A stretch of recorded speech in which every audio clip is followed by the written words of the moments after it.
So thank you guys so much for coming. There aren't too many of us here, but that's okay. It's all for a more intimate, close discussion. This is the second town hall that we've held. We held our first one on April 13th on gun violence as a general topic, and we decided since then to start a summer series of more specialized topics to do with gun violence. So this first one is gun legislation. We have a forum on gun violence as it pertains to domestic violence on July 20th. And our third and last forum is August 17th on school safety.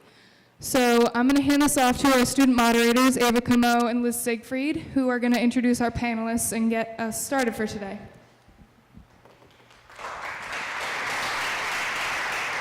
Hi guys, I'm Liz Siegfried. I'm a senior at Exeter High School. I'm Ava Camo. I'm also a senior at EHS. So tonight we're going to welcome our panelists. So could we please have Deborah Alschler come on up? And then Xandra Hawkins. And then Kim Casey.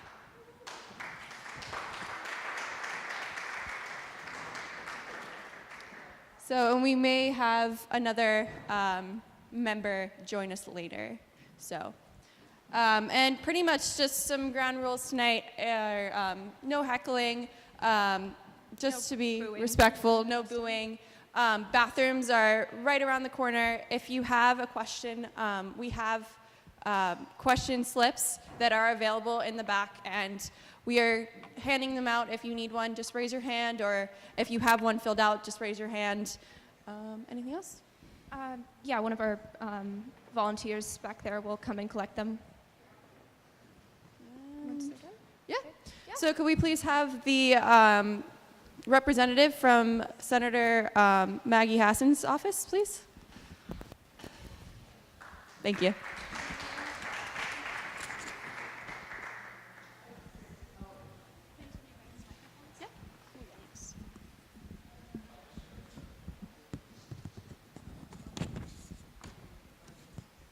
Hi there, I'm Devin Dunn from Senator Hassan's office. I'm reading a letter on Senator Hassan's behalf.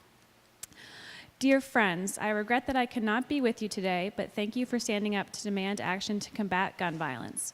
Through the heartbreak of the past months, I have been inspired and touched by the bravery of students at Stoneman Douglas High School and across the nation who are working to hold Congress accountable and who have been persistent in calling on their public officials to finally take action and help stop gun violence. Students should not have to march for their right to be safe in their own schools, but that is the tragic reality that we are living in, and I am incredibly proud that you are all joining in these efforts. Your generation is helping to spark a conversation that has been absent or has been pushed to the wayside for far too long. As your senator, I am fighting for common sense, responsible policies to combat gun violence. This includes working to expand background checks, closing loopholes that allow domestic abusers to access guns, and ensuring that every state has red flag laws, which allow courts to issue time-limited restraining orders to restrict access to firearms when there is evidence that an individual is planning to harm themselves or others. While I was glad that the recent government funding bill included modest steps forward, such as making certain improvements to the background check system and clarifying that the Center for Disease Control and Prevention can conduct research into gun violence prevention, it is clear that we must do far more. The purpose of self-government is to make sure that we are all safe and valued and that we each have a chance to build a life for ourselves. We owe it to the students and survivors who are speaking out, to those who were taken by tragic violence, and to their families and loved ones to come together and make our communities safer. I am profoundly grateful for everything you are doing, and I'll continue standing and fighting beside you to finally bring about change. With every good wish, U.S. Senator Maggie Hassan.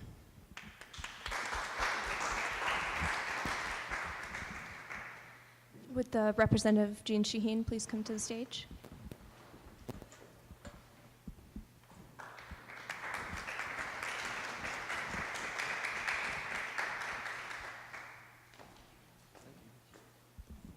Hi, good evening. My name's Chris Scott, and I'm here representing Senator Shaheen. Unfortunately, she was unable to make it here this evening, but she did send along a letter that she asked me to share with you, so if I may. Dear friends, I wish I could join you for this evening's Town Hall Forum on gun violence. Thank you all for coming out and lending your thoughts and voices to such an important national issue. And a special thank you to the students of Exeter Orange for organizing tonight's event. We wouldn't be here without your passion and your leadership. It devastates me to see school after school shattered by gun violence, and as a former public school teacher, it breaks my heart to see the emotional burden that is put on our students as they are forced to worry about their safety in what is supposed to be a safe place for them to grow and learn. We should all be outraged by what American students have become accustomed to, which is reflected in the words of one Parkland student in particular, who said, "We are the school shooting generation." Sadly, the student's right. You have grown up practicing school lockdowns and learning to shelter in place, fearing that your school will be the next target of a school shooter. This is not acceptable and cannot be the new normal. After the Parkland tragedy, Americans came together to grieve for the dead and honor those who gave their lives to save others. But tears are not enough. Offering thoughts and prayers is not enough without meaningful action. Those words ring hollow unless we are willing to pass bipartisan gun safety reforms that are supported by 90% of Americans. I support the Second Amendment, but I refuse to believe that support for the Second Amendment means allowing virtually unrestricted access to weapons of war. We must pass comprehensive background checks and close loopholes that allow dangerous individuals, such as domestic abusers, to possess and purchase guns. We must ban high-capacity magazines and bump stock devices that turn rifles into weapons of war. And we must make sure that those struggling with severe mental illness have access to health care and not weapons. Your presence here today will help generate the momentum needed to make these changes happen. Thank you again for your participation, and I look forward to hearing of the thoughts and ideas addressed at tonight's discussion. Signed, sincerely, Jean Shaheen, United States Senator. Big round of applause for them. Thank you. So next we're going to have, if our lovely panelists would please just say a couple words about kind of what they do and surrounding this issue and any other profound thoughts that they have. So Deborah Alsher, could you start, please? Thank you. You just turn it on. There we go. There you go. Beautiful. Thank you very much. My name is Deborah Altschuler. I represent the town of Stratham, that is Rockingham, District 19, and I am outside of, in addition to my role as a legislator, I am also a member of Moms Demand Action, Seacoast chapter. So I believe, as pretty much everybody else here does, that we should be really looking at comprehensive gun violence prevention strategies, and not just be reactionary in the work that we do, but that we should look to prevent us having to react to anything of that nature. In my work outside of the State House, I work for a domestic and sexual violence crisis agency, so I am very aware of how weapons can escalate situations of crisis. And that informs the work that I do up at the State House. And I really, really appreciate the work of the students from Exeter Orange. And you will start building, this is building momentum. So thank you so very much for doing this. Thank you. Next, we're going to have Kim Casey.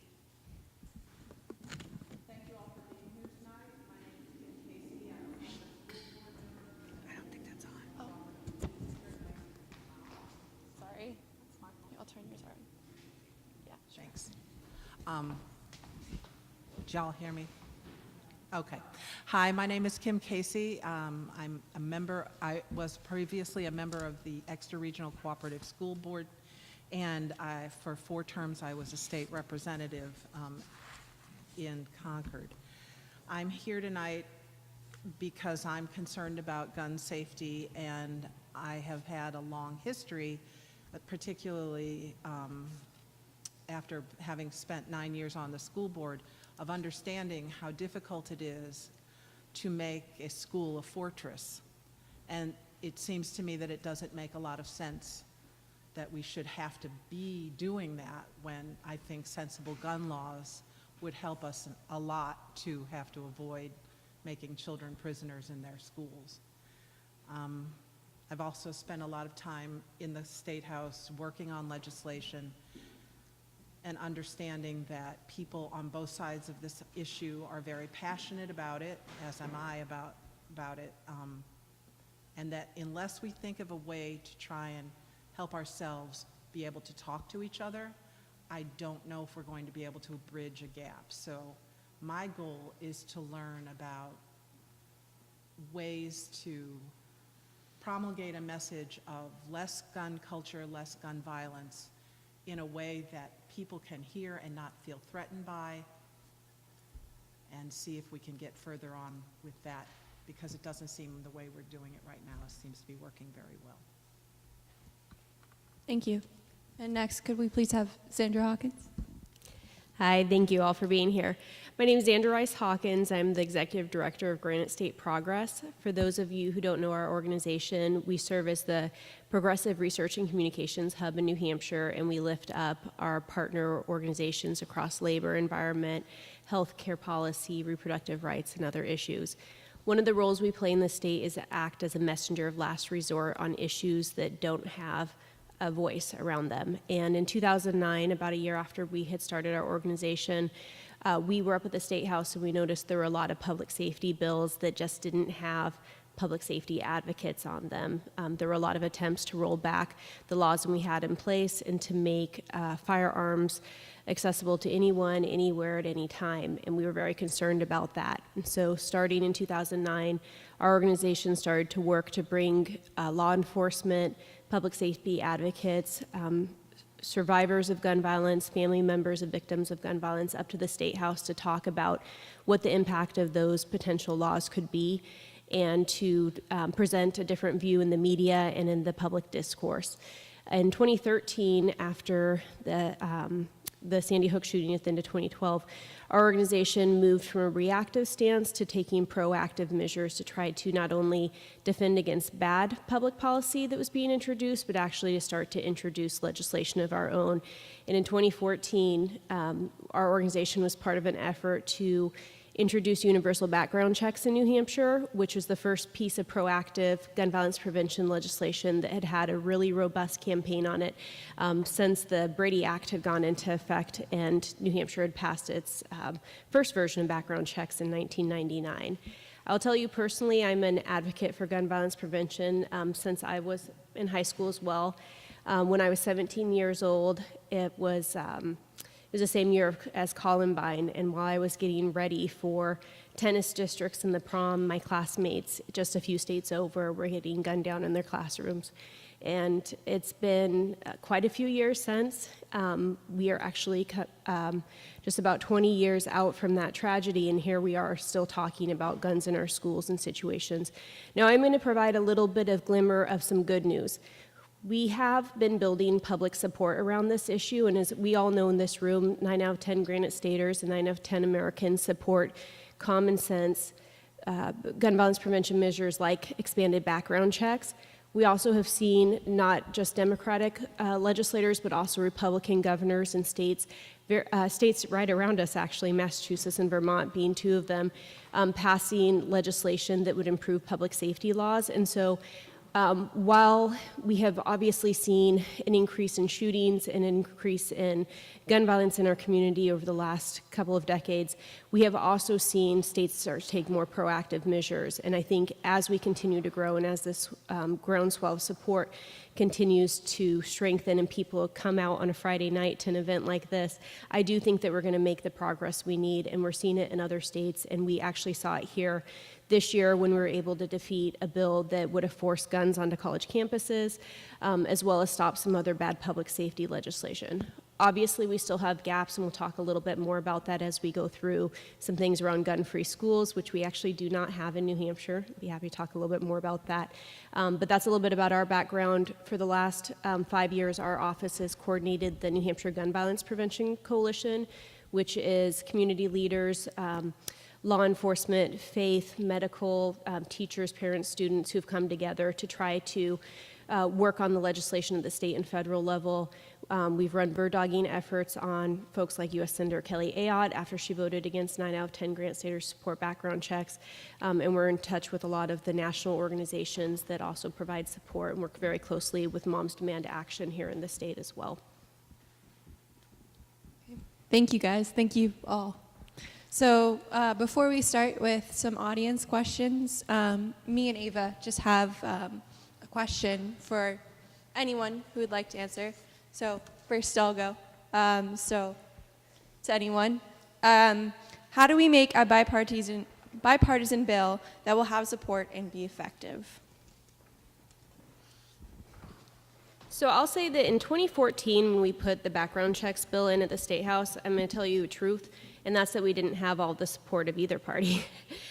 We actually had a lot of public support on our side, but politicians have traditionally been behind the ball on this issue. I would say over the last 5 years, we've seen a drastic change in that, and that's a good thing. We did have in 2014 some Republican supporters on the floor in that bill, and as well as a Republican legislator who actually helped that bill get out of committee. Flash forward to 2015, we had over 80 co-sponsors on the background checks bill, which is a very different campaign than that first year out. And I think part of the goal of the New Hampshire Gun Violence Prevention Coalition has been to introduce bills each year that we could start to practice a little bit. Obviously, our goal is to pass legislation, but also to practice and make sure that we're effective advocates and we're wrinkling out any of the potential problems that we're going to hear from those who are either on the other side of this issue and adamantly opposed, or those who want to be with us but are a little bit nervous about how to talk about it and how to get to the place they need to be. We are seeing there are some areas where there's more bipartisan support than other areas. So things like red flag legislation, which is around if there's a concern somebody is going to be a danger to themselves or others, that is one where we've seen a lot of crossover bipartisan support. Also laws around domestic violence. So in 2015, New Hampshire actually passed a law called Joshua's Law, which actually made it a formal crime on its own of domestic violence, which helped in a lot of different ways, but one of those was in helping flag people who were domestic abusers who should not have access to firearms. So I think looking for those types of opportunities where we can find consensus and continuing to build the public education and frankly running what we call an inside-outside game on gun violence prevention, which is inside the legislature to work with legislators as much as we can, but outside to create the political environment and the public dialogue that makes legislators feel like they can champion these issues even when they might not traditionally think that they should be in support of them. Thank you. My question is for any of the legislators on the panel. What specific action are you currently taking in order to create common sense gun reform in New Hampshire? I guess that's me. I have recently joined with a group of legislators, and there are about 40 of us who have come together to create a gun violence prevention caucus, which didn't exist before. It wasn't in the last session. So we have come together and divided up into different categories to create legislation or reintroduce legislation in a way that, like Xandra said, creates those bridges across the partisan divide and enhance things like Joshua's Law. So for instance, like with Joshua's Law, Joshua's Law created the crime of domestic violence, which didn't exist as its own particular crime prior. It was simple assault. So now that you can be charged with domestic violence, you can also have your access to firearms restricted because you are a domestic abuser. So what happens then is that the law enforcement will confiscate what you have while your case is pending and potentially after your case, but there is no way to know what you might have. And there's also no way to restrict anyone from selling you something outside of a gun shop, like a licensed dealer, because we have a wide open loophole where I can buy a firearm even if I have been accused of a domestic crime and I am currently going through the judicial system. I can go to my neighbor, and my neighbor offers to sell me a gun. I can buy that gun, and there is no recourse. Nobody knows, because my neighbor is not a licensed gun dealer and doesn't need to be to sell me a gun. I don't need to go through a background check to buy it in a private sale, and law enforcement would have no idea that I actually own that weapon now. So there's a lot of loopholes that we can close and tighten up to make what we have stronger. So that's what I'm doing. What are you doing? I think this is it.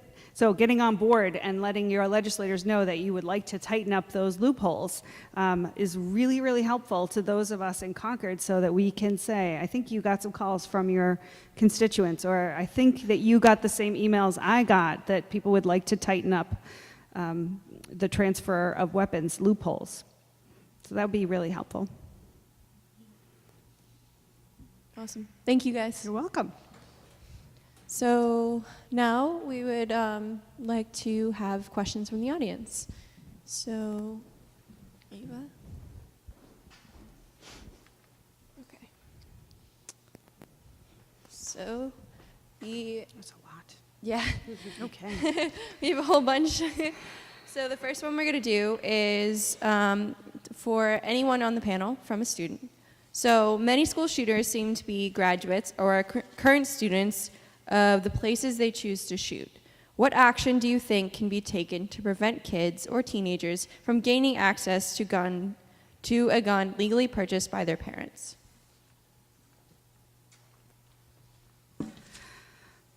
Okay. You want to take that one, Sandra? Yeah, go ahead and You start. guys, there's some stuff on the back burner which we would love to bring forward.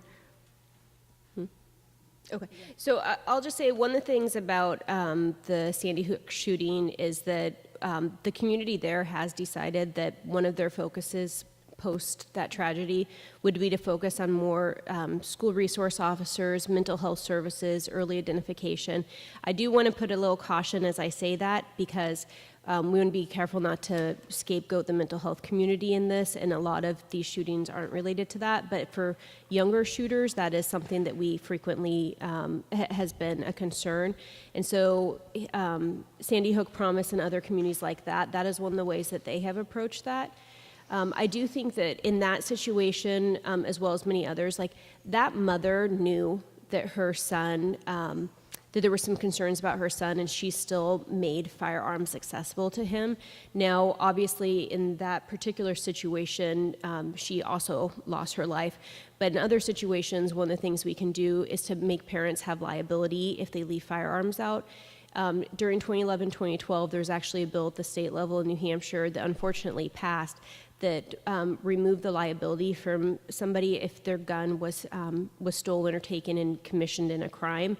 And it used to be that if you didn't do safe storage and lock up your firearms, that you were liable. And that is a really important protection, because any responsible gun owner is going to make sure that they have their gun under lock and key, and they're going to make sure it's not accessible to others. And if it's stolen, they need to report it as such. But when we remove those laws, we really lower the liability and put the onus on just that individual, rather than the people who helped create a dangerous situation that allowed them access. So I think that's one solid public policy step that we can take to help with that.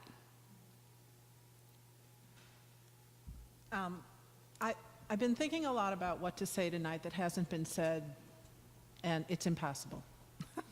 I mean, we've talked about this over and over again in terms of the legislation that we could create, and it's important. But I keep thinking about the fact that I can't decide which came first, the chicken or the egg. And by that I mean, we have a culture of, and it's a historical culture. It comes from the South and the myth of the West, that our problems are going to be solved by a shootout at the OK Corral. And that, metaphorically speaking. I think we need to have more educational opportunities to get kids into a place where they hear other stories about violence not being the answer to it, because they are inundated constantly with this gun culture that has been created over the last 250 years of our being a nation, and the internet gives them an extraordinary level of opportunity to learn the other side, to learn the side about, you know, the bigger the gun, the better, the bigger the gun, the tougher you are. All of that is being taught, you know, by the internet and by every image, all images and everything. I'm not saying that that's the reason. Guns are the reason, we know that. But we do need to think about what our school system is doing to try and say, well, that's one side, but what about this? That isn't a solution. Let's talk about other ways. And I don't think they're doing that to a sufficient amount, and I think adults need to take the classes too, frankly. But that's one of the things I've been thinking about. I hope that's helpful. I was just going to add, the other thing is we don't actually have a minimum age to carry a firearm in New Hampshire. There's federal law, but there's not state law, and that would be certainly something we should look at. Great, thank you. Our next question is for anyone on the panel. Do you believe that the Second Amendment has been misinterpreted in the past few decades? How do you think the government should adapt it to more relevantly relate to a modern setting?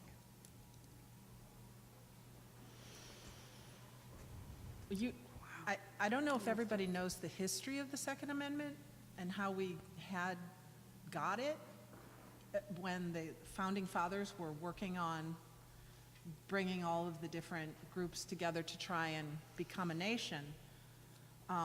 There was this huge concern on the southern states about their ability to keep their militias that protected them from their slaves, because there were more slaves in the southern states than there were white people. And so there had been a number of both Indian uprisings and slave uprisings, and the South had created a number of local militias, which was very much a tradition of that colonial period of time. Even in the Northeast, there were militias. But that was why they put the Second Amendment in there. It actually started out with much different wording and was boiled down to what we have now. But it was about slavery. And I don't think a lot of people realize that. Maybe I'm just being like Trump. I read it I read it last week and I was like, I don't think anybody knows about that.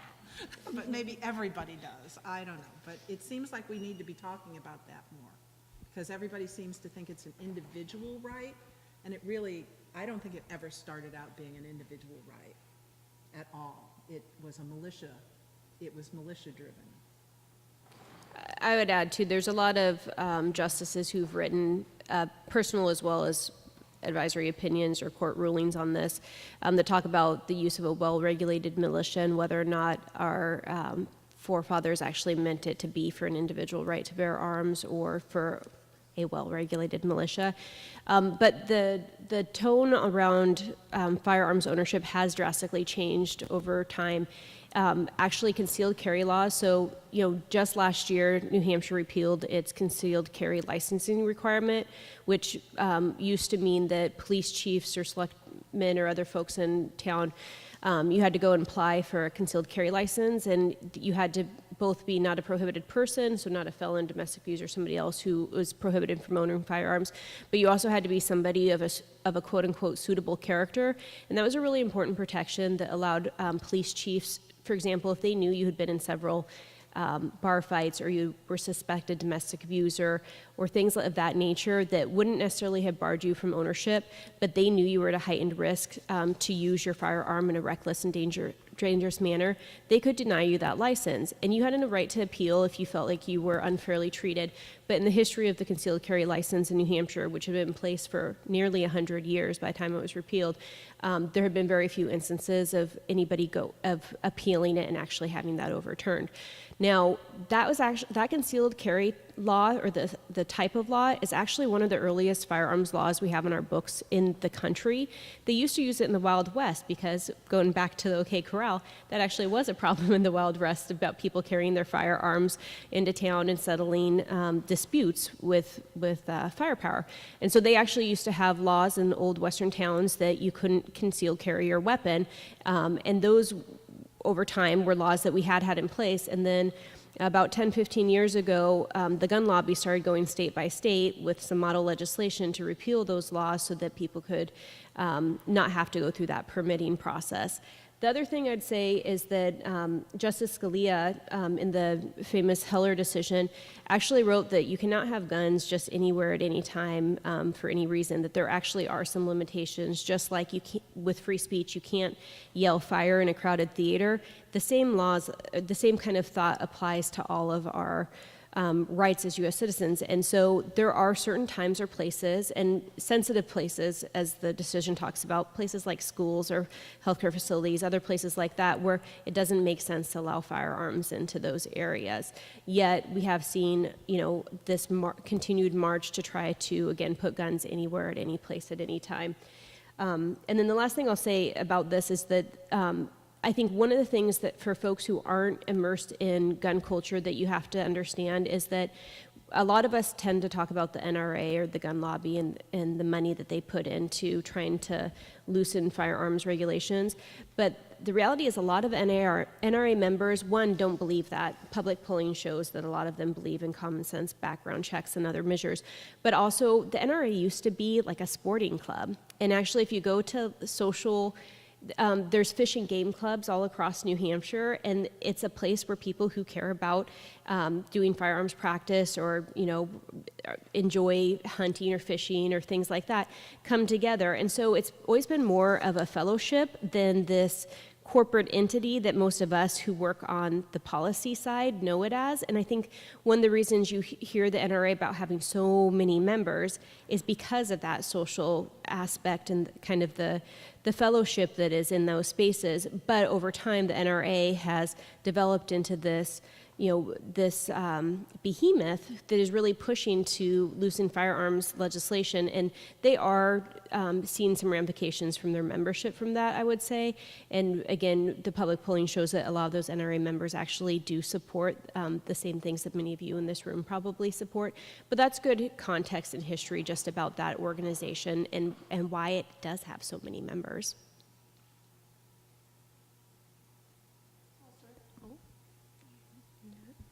Ms. Alsler, do you have anything to add? Yeah, it's sometimes when you decide to talk about the Second Amendment, it becomes the third rail of politics. And there's been so much written about the well-regulated militia. And what my experience has been in working up in Concord is that while the NRA has undue influence in this state, there are so many splinter groups that are advocacy groups and started as parts of the social clubs here in the state and have adopted a all guns for everyone all the time attitude. And that is their mission, and they are very, very clear about that. It's not obtuse at all, and that is their goal, and that any conversation about putting some structure in place about saying who might not be so well regulated in their own personal behavior that they should not have access to firearms becomes something that you can't touch. So reframing the conversation about, the well-regulated part gets very little attention in Concord. Awesome. Thank you all. So our next question is from a citizen, and it's for anyone on the panel. And is it more productive to work through the legislative process or through the legal process to limit access to guns? Oh, it should be. I think it should be twofold. I really do, because if while you're working to make new legislation or change legislation, particularly if you want to challenge legislation that exists, doing it through the legal process and coming at it from the other angle, I think they both are incredibly valid and are not mutually exclusive by any means. And one informs the other. I would definitely say that the legislative process is more proactive, whereas at the time that you're filing either a criminal or civil suit against somebody, it's a reaction to their behavior, which might mean that something bad has already happened and people have died. So, I mean, I agree with you, Deb. It should be both. I have another question, if I can, if you don't mind. Deb, when you talk to the legislators who refuse to discuss the well-regulated militia piece, do they ever refer to themselves as patriots or people who are interested in how the Constitution was written or how any of the, I mean, I don't understand that dichotomy. So yeah, you just threw up some, I can hear the dog whistle. I'm a constitutionalist, I'm a patriot, I am a originalist. Those are all code for the Second Amendment is sacrosanct, and I am not willing to talk to you about putting any of that well-regulated piece into the well-regulated militia piece. And to answer the first part of your question, we actually had an opportunity. I think my experience in the legislature has been a little different because I came in after you did. So again, it's a different experience, but I find the legislature to be incredibly reactionary and trying to have the conversation about doing prevention work, particularly because that's the lens I come from professionally, is trying to do prevention work. So the legislature tends to be very reactionary and want to fix things after they're broken rather than put things in place so they don't get broken. And an example of that is after the Las Vegas massacre and after Parkland, we tried to introduce a late bill to ban bump stocks and to raise the age of gun purchasing to 21. And all we wanted to do was have a hearing about discussing those two items, which are incredibly reactionary to both of those incidences, the bump stocks and the age of purchase. And the legislature denied the opportunity to have a public hearing. We couldn't even have the public hearing, so that was voted down. And that's really disheartening to know that you're working with people who don't even want to talk about it. So yeah, I find that this past legislature, and I do hope that there'll be a little bit of a change so that we can open up the conversation and actually talk about why we might want to do these things so that we're not reacting to a horrible situation like Florida or Las Vegas or Connecticut or Colorado, and I'm just sad to say that I could name so many more states. So in any event, I find it to be very reactionary, and I'd like to work with people who do some more prevention work. That's just me. So do you think that even though the legislative process may take a little bit longer, that they're both reactionary, the legal and the legislature, and that time doesn't really play a part in it? Legal is reactionary just by the way that it's set up. You can't be proactively suing somebody or proactively, creating charges against somebody, but you can proactively create legislation that informs the way we want to live in our communities. That's what legislation is all about, is creating a community set of rules of how we're all going to behave. And if we didn't do that, 9 times out of 10, legislation comes forward because somebody broke the social compact, and now we got to make a law about it. That's, so it is very reactionary, but we can put things in place that can curb this kind of potential violence. Thank you. And last question for me before we move on. Do you think that New Hampshire, the legislature today, is still moving towards that reactionary direction? Or The is it- legislature that is in place today In New is Hampshire. in New Hampshire, is unwilling to talk about any kind of gun violence prevention. If if you pull them and look at the voting history, you've got about a quarter of the House and about a quarter of the Senate who's willing and trying to have these conversations. But So it's not even reactionary or proactive, it's just not talking about it. there's no conversation. Like when you introduce the idea, can we have a hearing? The idea is voted down. Like, no, we're not going to talk about that. Yeah. Thank you. So you wanna do- Our next question is from a citizen. Are there any states doing gun legislation right?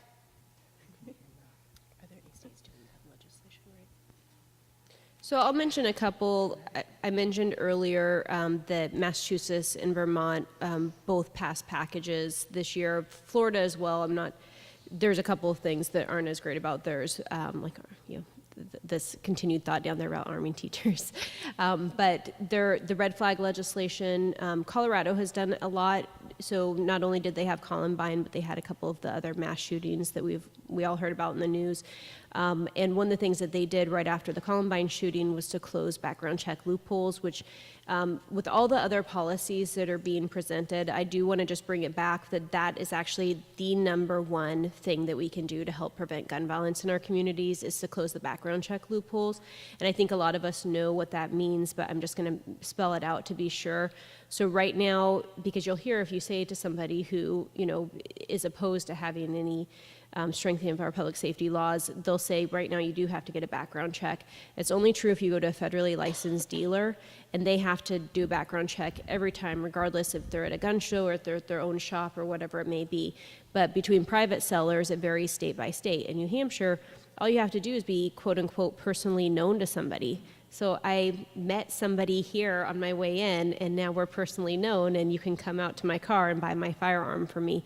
That's not a good way to keep our public safety in check. And so they closed those loopholes right after Columbine because one of the firearms was actually purchased through somebody who purchased the firearm from another person, and there was a whole bunch of things that they could have done better in that situation.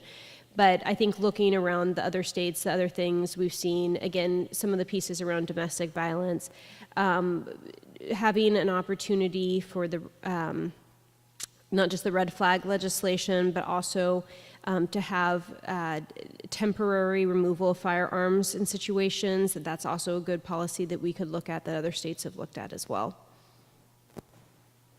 Anybody has anything to add? Anyone has She anything to add? covered it. Yeah. Thank you.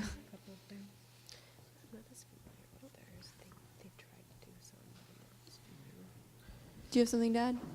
No? Okay. So our next question is from another citizen, and it's for also anyone on the panel. And it seems like many Americans have lost the ability to listen to one another. What can Exeter Orange do to help facilitate more listening to further their goals to prevent gun violence and limit access? I think reaching out to unlikely bedfellows, as we call them in the public policy arena, particularly folks who, if you have a local fishing game, or reaching out to law enforcement or public officials who might not feel comfortable speaking out. It might not be that they're for or against any specific policy proposal, but they don't feel like they need to lend their voice to this, especially with all the political dialogue that comes when you talk about firearms legislation. So I think that that's one of the best things, and students really have an opportunity in particular, I think, to make some of those inroads. And I will tell you, as somebody who's been, I've been an advocate around gun violence prevention since I was 17, but it's really just in the last 9 years I've worked on it on a policy level. One of the things that strikes me about over the last few months, we always say, and you've heard me say it several times tonight, gun violence prevention. We don't talk about gun control because it's actually not about gun control, it's about preventing gun violence. And one of the things that has struck me over the last several months is that we heard a lot of the students from Parkland and others talk about gun control, because at this point, you are a generation where school shootings are the norm. And it is no longer just about prevention. Now you want proactive measures, and you want to be really strong and bold in what you're doing. And I think that for some reason there hasn't been the same backlash around that. And I think it's because everybody is fed up and everybody's tired of hearing a shooting on the news every day. I'll tell you, I was on February 12th, 2 days before Parkland, I was sitting in the basement of a church for a Faith Network lobby day, talking about Anne-Marie Murphy, who was a teacher at Sandy Hook, who was found, sorry, I'm always going to get a little emotional when I say this. She's found with her arms around one of the students who'd passed. She also was killed. And 2 days later, I was emotional. I was talking about it. The New Hampshire finally this year, after 3 attempts, passed a death benefit for the families of teachers killed in the line of duty in New Hampshire, which could be for many situations, but come on, we're talking about if there's a school shooting in New Hampshire, how are we going to take care of those families and those teachers who've had to become first responders? 2 days later, we're talking about the coach from Parkland and the other teachers who did the same thing. And I think, we are at a moment and we're in an opportunity where student voices can really break through because you have the ability to talk about what your life has been like and people are listening and you have that platform. So go to people who are in positions of power who aren't with you right now and tell them that you need them to have your back and you need them to stand with you. And I think you're going to find that you're finding more support in places where that support, frankly, hasn't been there the last 9 years. Thank you. And I want to add that this is, it seems daunting, and because there's been so much pushback, and we have, it seems like everyone's talking at each other instead of with each other. And right before I came here, actually, I had a meeting this afternoon with a faith community social justice group that is ready to start talking amongst, they had a committee meeting, and they have all come to the conclusion that this is a social justice issue for them and are looking for ways to support doing prevention work. But it's daunting and also feels like a culture change. And we talked about faith, and faith is believing in something you can't see.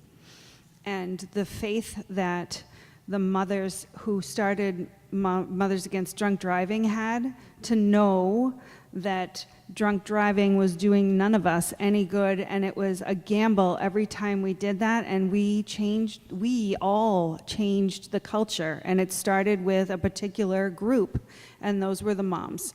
And at work 3 days ago, I had a conversation with some of the people who are a little bit younger than I am, who I was telling them, because they were relaying a story, and one of them was absolutely outraged that they were in a parking lot and someone had thrown trash out the window of their car, and they very angrily went over and picked it up and threw it away, and said I didn't want to approach the car because I didn't know if they were armed, but I wasn't going to let that trash sit on the ground. And I said to them, I'm like, when I was in elementary school, there was a campaign, or actually I think I was middle school at this point, there was a campaign that was on television about not littering, and that was something that everybody did all the time. What you saw happen was an everyday occurrence. Now we change the culture around how we take care of our spaces, and that is a reflection, and we change the culture about whether we get in the car and after we've been drinking. People still do it, some people still do it, but it's become part of our social contract with each other and our social compact within the community that that's unacceptable behavior, and that we are going to do things to prevent that, like put legislation in place to hold people who overserve alcohol liable, to hold people who serve alcohol to minors liable, to create a fine system for people who litter, and to create a fine system for people who pollute our environment. We can create a legislative framework for prevention of gun violence. It's possible, and we can do this. We've done it for other things. So I thank you for starting us and amplifying, some of our voices that have seemed like they've been screaming into a vacuum. I definitely think the demographic of about 18 to 29. Oh, sorry. Thank you. I think the demographic of 18 to 29 has a real potential for changing drastically the way they think about that culture of guns that I spoke of earlier. you know, is it normative in a society for everybody to carry a gun? It really isn't. That sort of idea has changed drastically from my parents. Now I'm older than a lot of you out there and younger than a few of you. I'm looking at you, Eileen. But that has changed drastically. If you showed up at a party 50 years ago with a gun in your pocket, you would have been considered a pariah in most places. Really, honestly, it has changed considerably. Now, it's just, that's what happens. That's what people do. That's become the norm. I do think that young people have a chance to change the norm back to, what's the matter with you? Get rid of that thing. There's no reason to have that here. You know, that's the kind of cultural changes that we need to make as we progress with the nuts and bolts of legislation and that, because unless we have that, it's just going to be banging your head against a cultural wall that's never gonna move. I did a little research. I do know some things, but I am surprised to see that the one thing about guns that is the most contentious among, say, our side and their side is concealed carry. Most people, Republicans, are wildly interested in keeping and having more concealed carry than there is now, whereas Democrats and people on the gun violence control issue don't want more concealed carry. So that is one of the things that maybe we really need to change the culture about first before we can even get near it. But some of the other things like background checks and bump stocks, and those are they're getting more and more, there's more and more opportunity, I think, to change those, and especially with younger people as they move forward. Thank you. And relating to the young people, do you think that our national conversation on gun violence and our focus on school shootings covers up like larger issues like domestic gun violence against women and minorities? I don't think burying a student, a friend, covers up anything. Calling attention to having to bury your classmates is not a distraction from anything. It should be front and center. So none of these things are mutually exclusive, but you shouldn't fear going to school, and you shouldn't fear walking through your town, and nobody should talk about you as being a soft target. We're not targets. We're people, and this is our community. This is where we live. This is where we go to school. This is where we shop. This is where we eat. This is where we worship. This is where we go for entertainment. We're not targets. Our life is not a video game. So no, anything you say, anything you do to call attention to the fact that we're burying children slaughtered in their schools is time well spent and can be louder. And we need more of us to say this is not okay.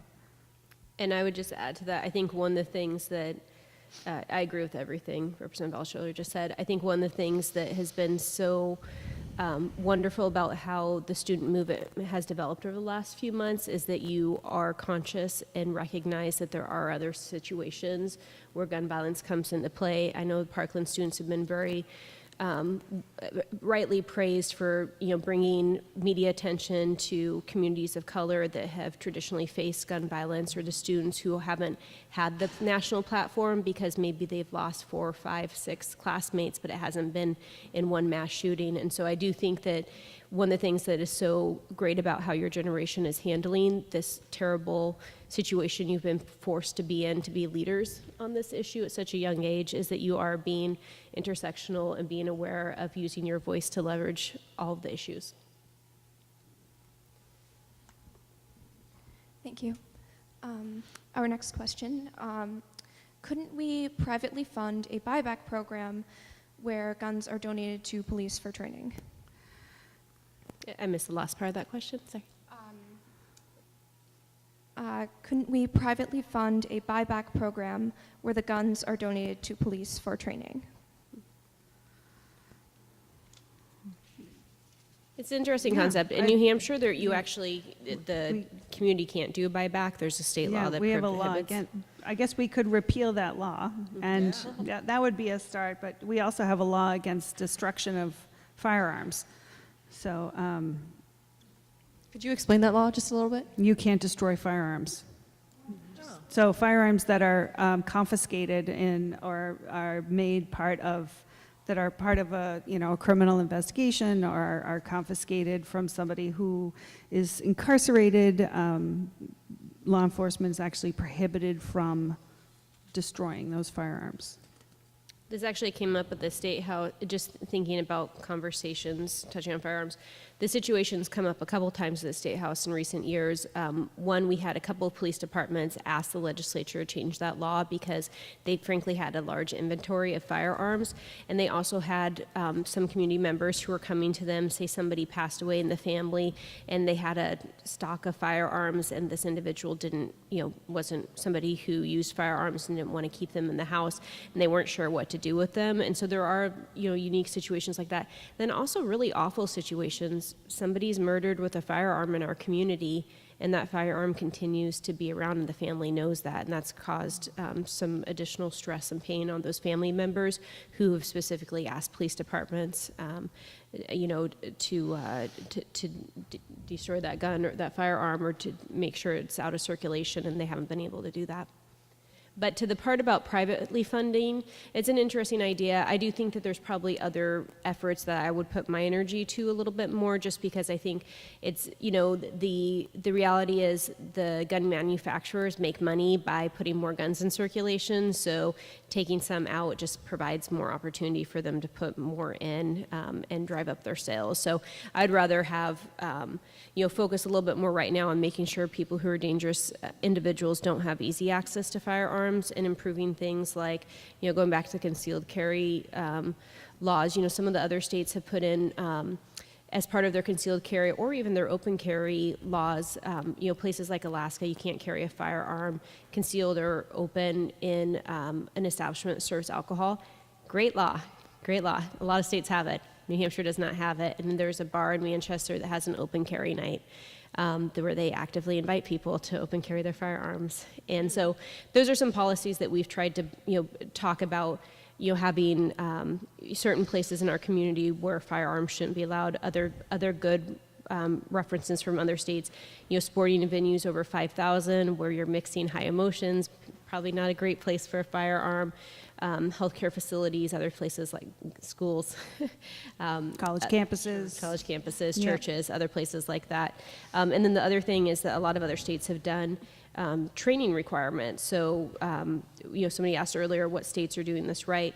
Some states require you to take a firearms training, and it could be an NRA class or it could be another class offered in the community, but that you have to show that you demonstrate, just like you do to drive a car, that you have understanding and knowledge, not just of how to use the firearm and how to do safe storage and all of that, but also some states require conflict resolution, how to de-escalate a situation without pulling out your piece. That is also a good thing that we should look at in New Hampshire. So there are other efforts like that that I think, are kind of the first step that we would look at.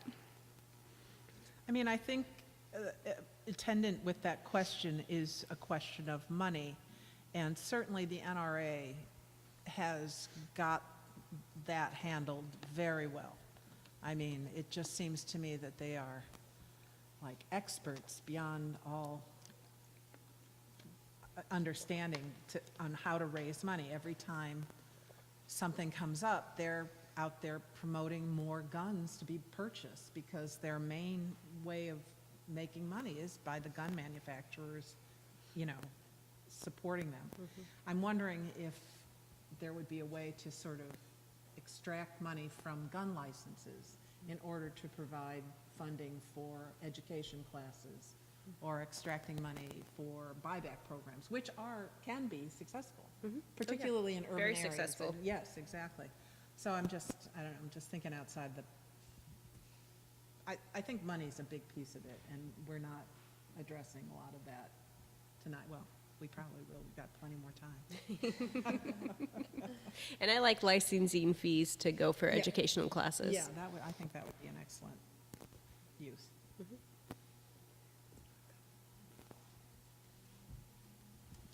Great, thank you. Our next question is from a student. It's for all members of the panel. Do you think that gun reform based off a nation like Japan, which requires 13 lengthy steps for purchasing a gun and thus has significantly less mass shootings, could be a successful way to prevent more firearm-related deaths in America? Why or why not? Should we all say it together? Yes. Yes, yes, yes. 13 times yes. Yes. So there is no impediment to accessing firearms through your Second Amendment right to own firearms by putting in some safety precautions like background checks and waiting periods, which we know deter people who are looking to use firearms to commit suicide. So we know that there are things we can do that other states are doing successfully to create gun violence safety precautions, and yes. And again, that's a huge difference in the way that Japanese culture views gun ownership. It's totally different than here. I think that makes a big difference. You can honor the Second Amendment and honor the rule of law simultaneously by creating laws that protect our community, because that's part of our ethos, is that we promote the general welfare. And I think promoting the general welfare is done through creating safety precautions. So, yes. And I'll add, I talked about a couple of the other steps that we could do before somebody can purchase a firearm. One of the other ones, and this is kind of inherent in having a 13-step process, is but having a waiting period. So, right now federal law doesn't require a waiting period. Some states do, New Hampshire does not.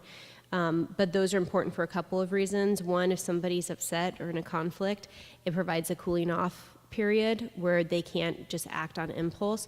It also is a really important protection for those who are struggling with a mental health crisis.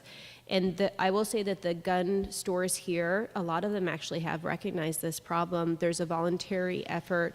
I will say, first, I think this effort's great. Second, I don't think that we should base public policies solely on voluntary efforts. I think if something's a good public policy, we should make it a public policy. But a few years back, the chief medical examiner in the state autopsied 3 people within 3 days who had all committed suicide, all purchased their firearm at the same gun store. And that gun store owner partnered with a couple of others, and they've created a program that is basically around training gun store owners' employees about identifying warning signs if somebody is in a fragile state and might be in the middle of a mental health crisis, about denying them the firearms purchase at that point. They feel very strongly that program has been successful. From the data I've seen and just reading about it, it also looks like a good program, but having official waiting periods, cooling off periods, those types of things on a broader spectrum would be helpful. So in relation to that, I have a question to add to that. Why do you think that we have, say, a waiting period for abortion? Mm-hmm. Maybe not New Hampshire. I don't really know the laws surrounding that, but we don't have a waiting period for guns. It's interesting. I work on reproductive rights as well, and we do a lot of comparisons.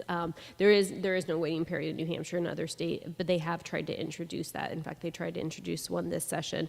But I do think that they're valid things to talk about, that when it comes to firearms, some of the same, at least the politicians we see at the State House are the same ones who, say we can't have any rules, checks, balances, anything. But when it comes to other issues, they're very clearly hypocritical about it, and I think it is important. Some people will be more comfortable than others talking about that, but for those who are, it is a very hypocritical stance for them. Thank you. Another question from a citizen is for Representative Deborah Alscher or Zandra Hawkins.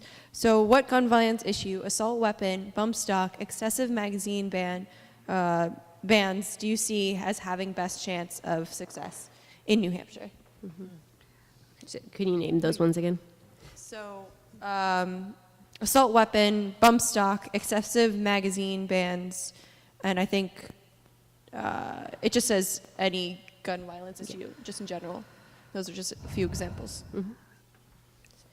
It would, it's from the experience that I've had, I think if approaching that is going to have to be individual, that, you know, when you lump everything all together like that, it has, you create factions of supporters for each of those individual things, and then they will band together to make sure that a piece of legislation like that will fail. But being able to address each one of those things individually and explaining why there should either be a ban or restriction and have the conversation has a better chance of going forward and creating bipartisan support.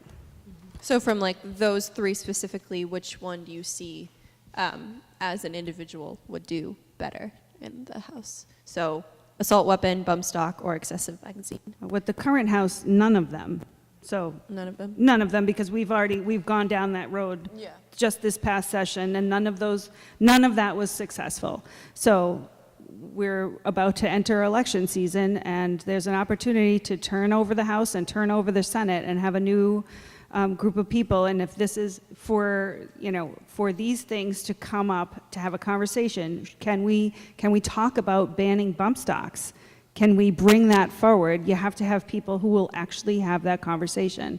And since we have already tried to have that conversation, and the makeup of the House and the makeup of the Senate right now is not open to that in any way. And as a matter of fact, like very specifically at the beginning of this biennium, so in the winter of 2017, the legislature pushed through the repeal of the concealed carry permit. And it's important to understand that, and I was just talking about this a couple hours earlier with the faith group community, that we were having a conversation about gun violence prevention legislation. The concealed carry, repealing the permitting process for concealed carry weapons was a priority for our current governor. And he made that very clear to the House of Representatives leadership and to the Senate leadership. And he made it very clear that he wanted those fast-tracked, and that happened. And so that repeal of the concealed carry provision, which allowed for local law enforcement to deny permits to people that they knew to be dangerous in their community, who had maybe not been charged with felony level offenses. So, you know, people who had a string of misdemeanors, those are people that local law enforcement might say, you know, we've had experience with this particular individual and we think them very dangerous, and so we're not going to allow for this concealed carry permit. That goes away. That doesn't exist anymore. And the legislature made sure that that piece of legislation sailed through, and that they put it on the governor's desk before any other piece of legislation made it to the governor's desk. Before crossover, it was out of the normal, it was out of the ordinary to do this quickly. And that was to send a message to the rest of the legislature and the rest of the state that we are not going to have this conversation this biennium. That kind of talk about prevention, we're not going to talk about red flags, we're not going to talk about, we're going to try to force college campuses to allow for weapons on their campus. We are not going to talk about closing background check loopholes. That's not happening. And the way we're going to let you know that is that we're taking away the concealed carry permit. So, in answer to your question, no, with this House and with this Senate, that is not even a possibility, and that it has been made very, very clear. So there's no, it's not ambiguous. It's underlined, highlighted with an exclamation point, and the door is shut. So if we're going to have that conversation and we're going to make those changes, the people who are there now can't stay there, because none of those things will happen. So that's, that would be insane by, putting the same people back and then saying, hey, we really like to talk about putting some gun violence prevention strategies in place. They've already told you that is not their interest. So you need different people. So if I may ask a follow-up, even like legislation that you've mentioned before that has bipartisan support, like say red flag laws, even that wouldn't fly in this house? In this house? Yeah. In the people who are there now? No. Nope. I think the red flag legislation, we've seen more of the Republican senators speak out on it. I do have reservations about whether or not they will actively support it if there's a full bill in front of them, because our experience has been that when politicians are backed into a corner on gun violence prevention issues because they know that the public is against them on this, that they tend to throw out something they would support that's not currently in the legislative dialogue. And I think that is a little bit what happened. But I do think actually we could potentially get, and Representative Altshuler and I might disagree a little bit on this, but I do think we could potentially get the support we need for red flag legislation if we had enough, with the current legislature, if we had enough public pressure on the outside, because so many of the Republican senators made statements this session that I think it'd be really hard for them to back away from it if we did a full court press. The other potential, but I do think we would need some turnover to really be successful, and we could be really successful if we had a lot of turnover. The other one is raising the age to 21 has been something that there's been more Republican support for. Historically, not necessarily that New Hampshire has looked at it, but that has also been one of the things that they have kind of thrown out that they would be. The House did have a chance to vote on that this year, and they did not. It was also tied to the bump stocks. But I would say just from a, if we're doing our best strategy and have a proactive strategy, the two things that, our organization is most interested in next year is the background checks and then clarifying gun-free schools. And I just want to, on that note, because there was a lot of dialogue about gun-free schools, I just want to give a quick, if I may, a quick briefer on what the current law is. I will say that 9 years ago when I started working on firearms policy, that one of the longtime advocates in the state who I met with just to have her download kind of who I need to connect with and what I need to know, and she said, people don't know it, but you actually can bring firearms into schools in New Hampshire, and that's because we don't have a state law that specifically prohibits it. The Federal Gun-Free Schools Act applies to pupils. So students can't bring firearms in and they can be expelled. And then the Federal Gun-Free School Zones Act applies to basically a 1,000-foot radius around the school and school events, but it only applies if you don't have a license from your state. So technically you're not supposed to, but you could with a concealed carry license, for example. Now, we repealed the concealed carry license a year ago, February. So, and as Representative Altshuler mentioned, this is important to remember, that is the very first law Governor Sununu signed into law, the very first thing he signed into law. When that got repealed, it leaves a big legal question about whether or not we meet the federal guidelines anymore, because there is the license is basically voluntary now, and you just have to not be a prohibited person. And the Federal Gun-Free School Zones Act clearly says you need to be licensed by your state, and that you have to have that license issued by the local police authority. And New Hampshire's law, even before it got repealed into a voluntary law, you could get it from a police chief, or you could get it from your select board as well. And so a lot of us think that the law didn't actually, New Hampshire's law didn't comply originally. Now, there was a vote there was a late entry bill this year in the Senate. We had actually helped draft some legislation last fall to put it in, and then decided to hold on it. But there was a late entry bill that was introduced, and that bill, because of the timeline and because of where it was entered, it was good language, but it's not our ideal language. So that's why I want to have this conversation. That language would have clarified, not introduced a law, clarified the law that we can have gun-free schools in New Hampshire, which is important because without it on the books, our local police departments don't feel that they can enforce that law.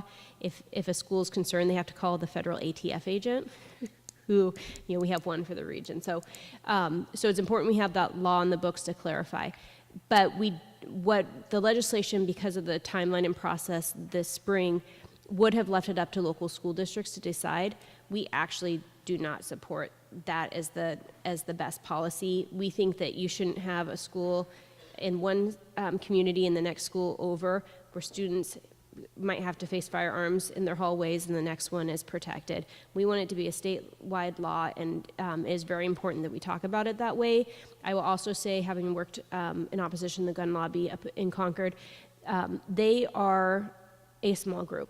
They're a really small group, but they're mighty because they come out, and because, like I was talking about gun culture earlier, there are a lot of folks who hang out together. Like all of us, some of you might know each other, but we're not hanging out on the weekend at the firearms range, And so when we come together to work on gun violence prevention, it's because something sparks us. For a lot of those folks who come up to testify, it's because this is like what they do each week. And it's a very near and dear culture to them.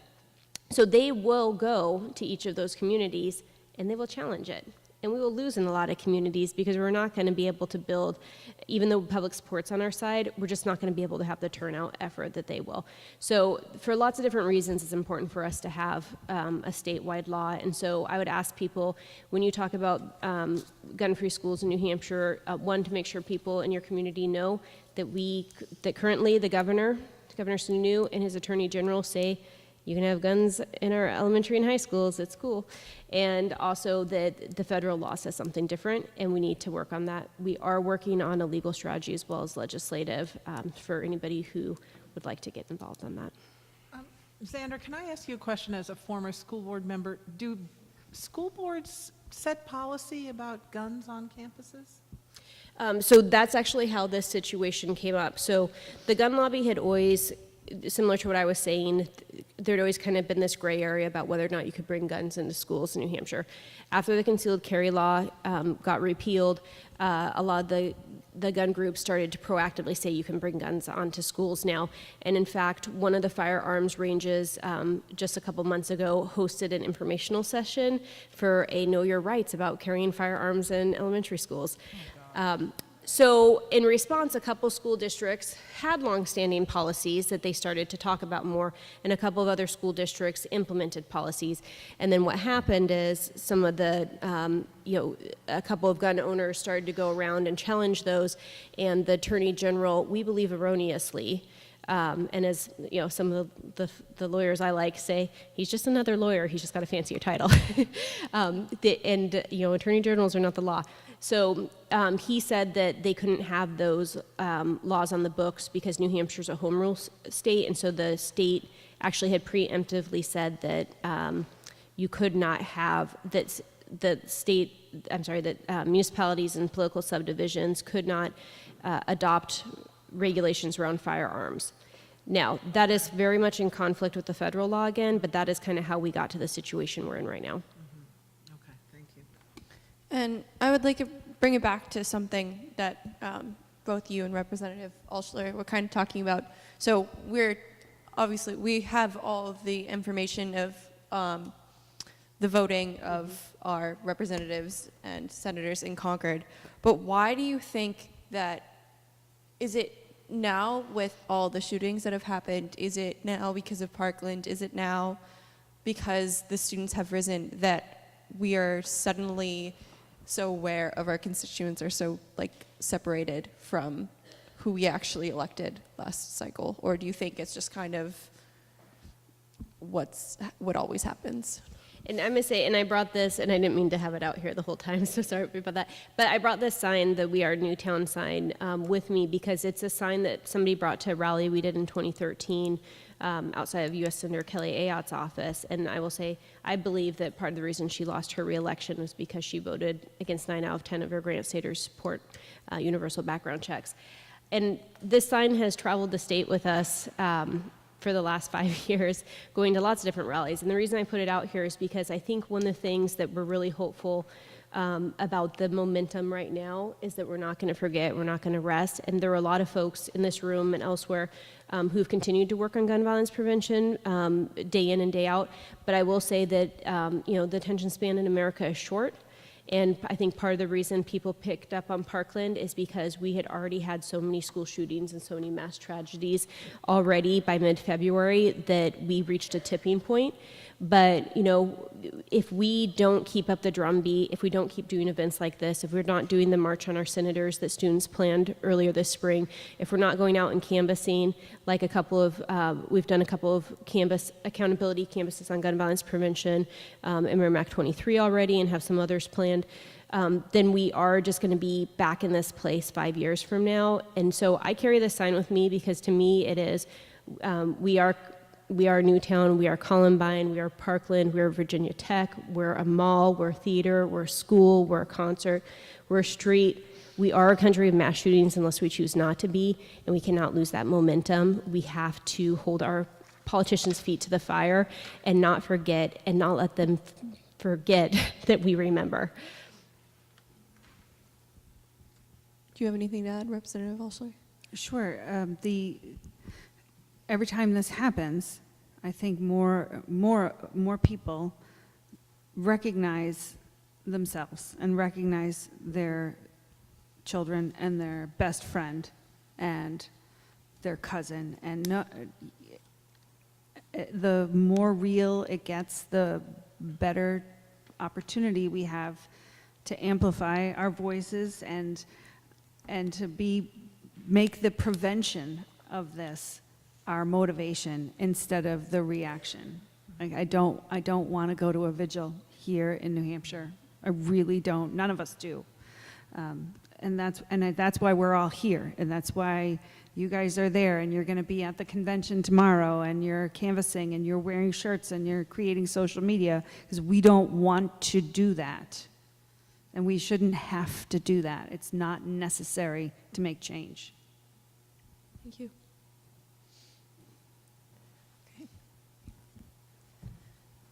This next question is from a student. Why do you think the shooting in Santa Fe got so little attention in the wake of Parkland? Could you repeat that? Just speak up a little bit. Why do you think the shooting in Santa Fe got so little attention in the wake of Parkland? My work outside of the State House is with victims of crime, and I do think that there becomes an empathy fatigue. I really do. And we see it with first responders responding to people who are struggling with substance misuse disorders. We see it with people who are the law enforcement and legal community who have to respond to victims of sexual violence, that there becomes an empathy fatigue. And it's up to us and our friends and our neighbors and our family members to continue to take care of ourselves, take care of each other, so that so our well doesn't run dry, and we don't become numb, and we don't think this is normal. I use an example. I do trainings with law enforcement who do response to traumatic incidences. And so we talk about, I talk to them about frogs. This is an example, and some of you may have heard this. If you take a frog, and it's frog season, they're everywhere. They're hopping all over everybody's driveway in the morning. But if you take that frog and you put it in a pot of cold water, it's going to swim around and have an awesome time because it's a frog and it's cold water, and that's what it likes. If you put that same frog in a pot of boiling water, it is immediately going to react, and it is going to try to get out because that is a traumatic situation. If you take the frog into the cold water and you put that cold water on a burner and you slowly turn the heat up, just a little teeny bit at a time, the water gets a little bit warmer, and the frog will swim around, and it's uncomfortable, but it tries to acclimate. It tries to normalize. It tries to make sense of its surroundings. And then you turn the heat up a little more, and it will do things. It will swim slower, or it will try to climb up the side, but not so vigorously. It will do what it has to do to make its environment manageable. And eventually, you'll turn the heat up so high, but the frog will have tried to normalize so much that the frog just boils and dies. And we can't become numb, and we can't over-normalize, and we can't justify and look for ways of why that's not going to happen to us because we're not Aurora, and we're not Parkland, and we're not Sandy Hook, because we, as Sandra said, we are all of those things, and our water is getting turned up, and we need to react now.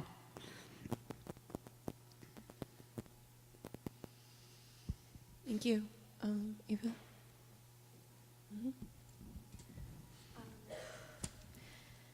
How can we find common ground with small victories in order to demonstrate how a small purple state like New Hampshire can be a model, as the student suggests, for beginning to solve the gun violence epidemic?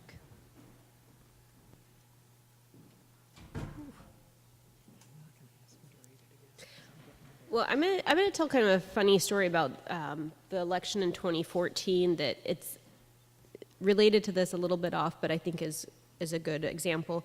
So, you know, a lot of us talk about the corporate gun lobby or the NRA and the power they have.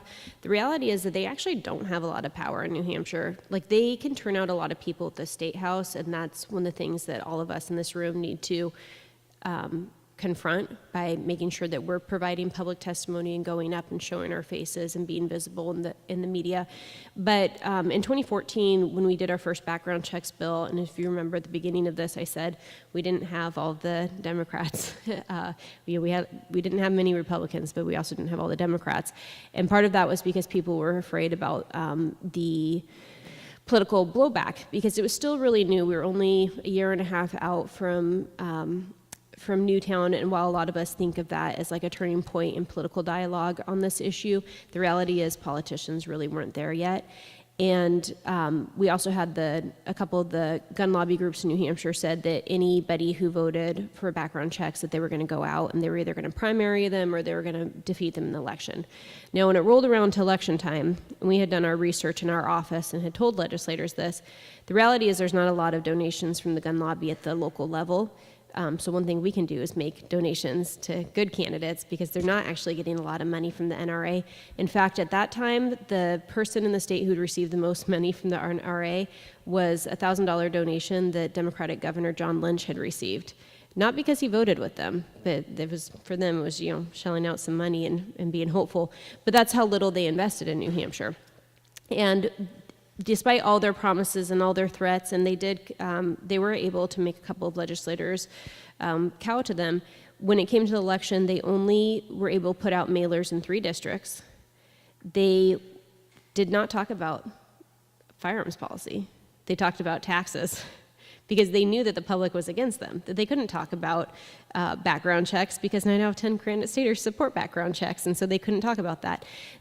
They lost in all 3 of those races. All 3 of those legislators came back, but that's how weak that they are when we kind of pull back the veil. And so I think, you know, knowing that kind of information, and especially for our Republican friends who, again, we do have some who've supported us, and we need to remind them that there are ways we can support them, that they have, things like will, let their constituents know how they voted in a good way, and help provide support. Those kinds of things where we can build some more bipartisanship support, or just continuing to, in the media, making it overabundantly clear about how many Granite Staters do support common sense reform. Those are some of the ways that we're going to chip away and help build more bipartisan support.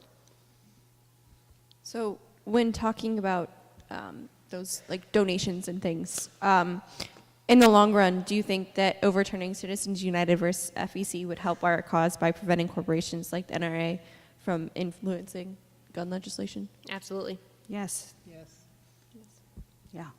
Big money out of politics. That's the Yeah, issue always, right? Yeah. If a corporation that is not based in Stratham is supporting me, you should ask me why. Right? You should ask me why. And I don't have any, so I can't answer that. But if there is, if your elected representatives are taking donations from corporations that are not their constituents and not groups of their constituents, ask them why.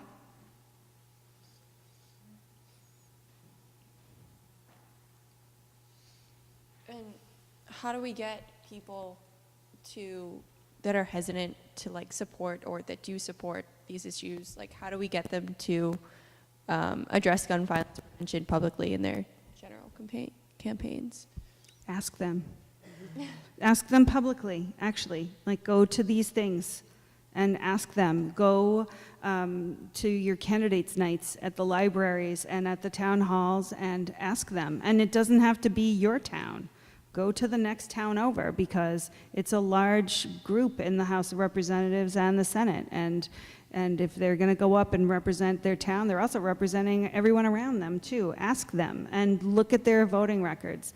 When you have a representative who says that they now are very, very enthusiastic about supporting red flag laws, ask them, did you support funding for people who struggle with mental health services? Like, did you support funding those services? Because you're now targeting them because they have mental health struggles. So what are you doing to help them on the other end? And if a legislator says they're all about somehow creating these, that they're willing to talk about red flag laws, ask them, how did they vote on background check loopholes? And if they voted to leave the background check loopholes wide open, then there's a disconnect there. There's a definite disconnect. Ask them. Call them out. Call us out. We voted and we represented our constituents, and you're the constituents. We're all in this together. And if your representative isn't voting the way you wanted them to vote and they're not representing you, then get them out. There you go. And give $10 or $20 to your local representative that you do like. Or write them a thank you letter and tell them, I know you have my back, I have yours. Like, just a note of thanks, or like, I'm with you on this one, thank you. I saw what you did and I appreciate it. Because then we can turn around and say, hey, this is actually how the people feel in my town, and we're going to close these background check loopholes.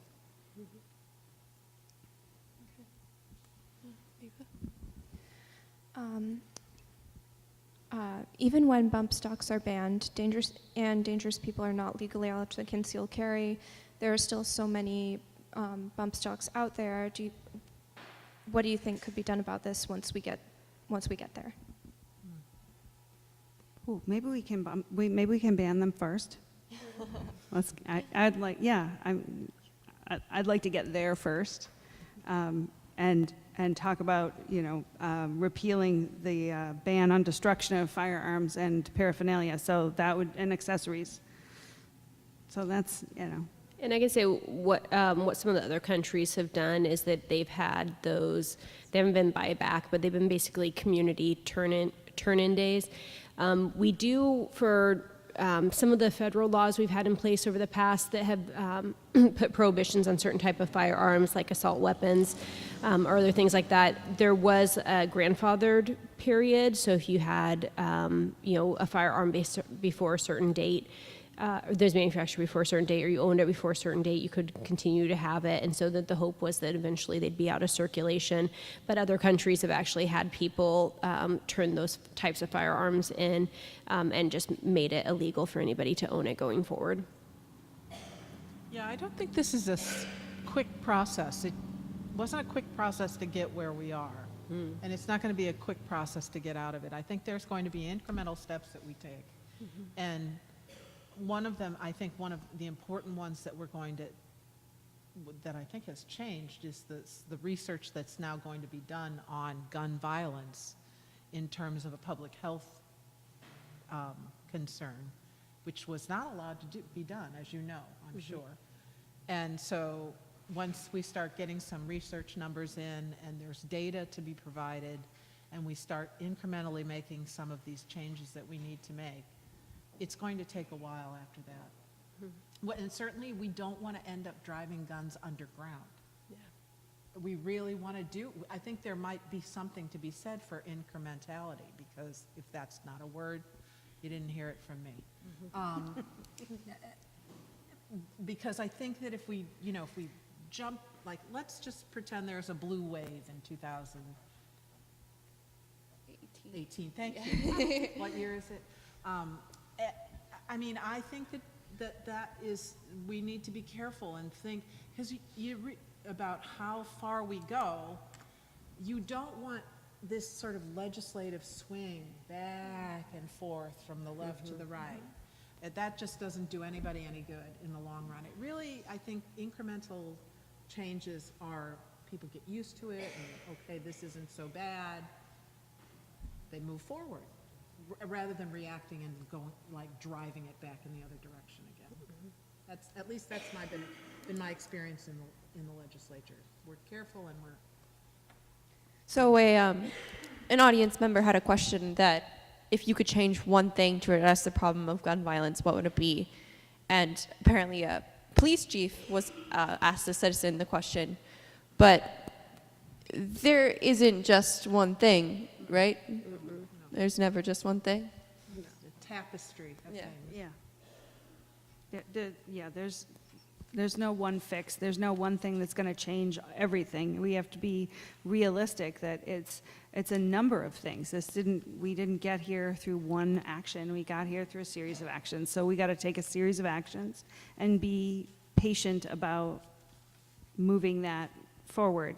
We didn't change. I mean, when I was when I was on the verge of high school, everybody smoked. When I was a freshman in high school, it was the first year that my high school got rid of the smoking area. And if you can imagine that the Exeter High School would have a smoking lounge, it seems kind of crazy for me to say that to you. Like, I'm gonna go take my study hall in the smoking lounge. I mean, that's like, what? Who does that? You used to be able to, when I was a baby, people smoked on planes, as if, you know, sitting in one section, the smoke wouldn't travel to another section. When my parents were young, doctors recommended smoking for pregnant mothers to relax them. So we can change our culture. Like the Honorable Casey said, we change incrementally, and we change how we approach things. And it's a tapestry. So we didn't just ban smoking and all of a sudden lung cancer was cured and nobody was getting sick anymore and children weren't getting sick from secondhand smoke because people used to smoke in the car with their kids. That was a normal occurrence, and we don't do that anymore. We can change. We can change our culture. We can change our gun culture the way we changed our smoking culture, the way we changed our drinking culture. This is something we can change. Thank you. So that's all for we have for the panelists tonight. So I think give them all a big round of applause. Thank you all so much for coming. Thank you. We have one more question for all the students out there before we wrap things up. So, Eva? Yeah, so our one last question that was directed at the students is, what are some ways we can sustain energy on the issues so that our friends don't stop listening to us? So I have some suggestions here. Obviously, we have our series of town halls through the summer. You can keep attending, keep educating yourselves, keep asking your representatives questions and holding them accountable as need be, as Representative Altschuler suggested. And as well, we will hopefully be taking this energy to the midterms in November. Vote. And I think just energy takes like feeding. Like, we need to push ourselves to not stop.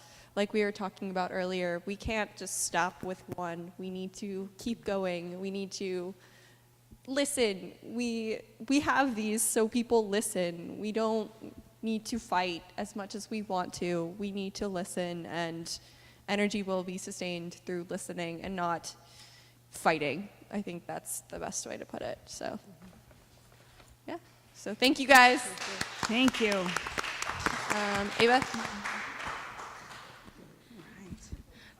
Yeah, go ahead.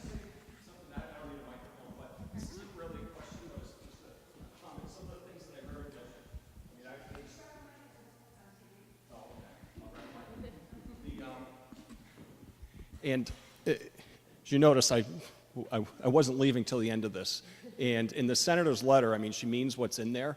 And we heard a couple times, or more than a couple times, what can change. And Senator Shaheen has said it a number of times. And this is it. It's your generation that's going to make the change. And I'd like to just say a couple other things. This is not as a representative of Senator Shaheen or employee of the United States Senate.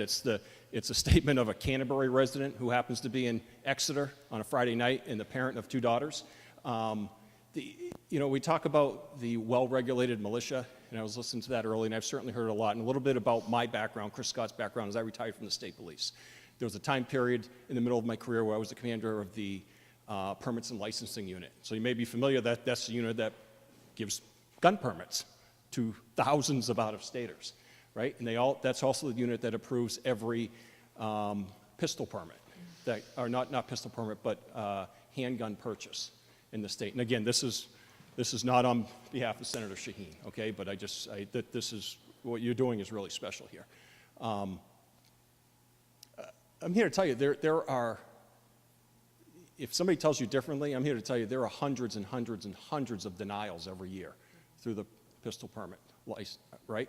So when you go into a gun shop to buy a handgun, you have to fill out an ATF 4473 form. It's a form that you sign away. It's a federal form. The gun shops have it. You need to sign that you're not a prohibited person. You don't have a domestic violence conviction against you. You're not a known drug user, the whole 9 yards, right? So those are the forms that go to law enforcement to do their so-called background check, right? So one of 3 things happens. It's denied, it's approved, or it's delayed. Sometimes it's delayed because they can't get a copy of the record from out of state or something like that. And I only know this because I ran the unit for a little while. There are tons of these that are delayed. My question for the state legislature is I wonder how many prosecutions there are, right? So I don't think that many of these cases go to the U.S. District Court under federal law, but there is a state law. It's 15911, I believe, is the statute, is the RSA, and it says that you shall not provide false information in the attempt to purchase a firearm, right? It's a misdemeanor, or second offense is a Class B felony. I don't think anybody's prosecuting these cases. That's a good point. I'm just curious. So the other thing is the well-regulated militia, right? So New Hampshire has a militia. It started in like 1680, probably right around here, when the King of England, gave permission to the provincial presidents to create a militia, right? And then those guys were around for quite a bit. They also eventually fought in each of the colonial wars. And in 1791, the Second Amendment came around, right? So there shall be a well-regulated militia in order to provide for the security of the state. So it's a state issue that the rights to keep and bear arms shall not be infringed. But the word state is in there as well. Well, what happened in 1879 was that militia changed its name to the New Hampshire National Guard. So there is a militia in New Hampshire that's well regulated, and it's run by a guy named General Michaelides, who lives down the road a little bit, and it's located right behind the Concord Airport, right on Minuteman Drive. I'm just wondering if those arguments are ever being made when people talk about militias. I mean, that's the history of the militia, right? It changed its name to the New Hampshire National Guard. Well, actually, the militias were very important to the formation of our country. There was a militia that fought at Bunker Hill, and it was, by the way, the last international law war that they ever won. They weren't particularly good at international law, or at war. They were good at protecting their local areas, but they weren't particularly good at fighting like a regular army. And there was a big debate about whether or not the United States should have a regular army, that it should just be composed of a citizen militia, state to state. But then they got their butts kicked, Right. and they decided maybe a standing army wouldn't be such a thing. Right. Such But- a bad idea. So I think I'm preaching to the choir that things have changed in the last 227 years since the Second Amendment. Exactly. But I just can't help myself. And the other thing, I talked to Ava for just a second while this was going on. So I have a sister, and she's very good friends with a woman by the name of Scarlett Lewis. Scarlett Lewis is a Newtown mom, okay? She's very good friends with her. She's brought her up to New Hampshire a couple times to speak to schools. They were at Pembroke Academy a couple weeks ago. I just asked my sister, I texted her and said, hey, do you think you could get Scarlett up here for an event later in the summer in Exeter? She says, sure. So we'll see if we can do that. This is, Wow, thank you. again, I'm standing here as Chris Scott, not as policy and projects for the senator. Thank you. So- Thank you for that insight. Thank you. Thank you. Thank you. Okay, I think that wraps it up. Thank you, everyone. Once again, thank you so much for coming. What? Oh, yeah. So again, we are having, you can find this information, I think, in your pamphlets, but there are 2 other forums that we are having throughout the summer. One is on July 20th on domestic violence, and the next one is on August 17th on school safety. And so we would love it if you guys came out. It's going to be in the same format, and yeah. So we look forward to seeing you guys then. Thank you. Thank you.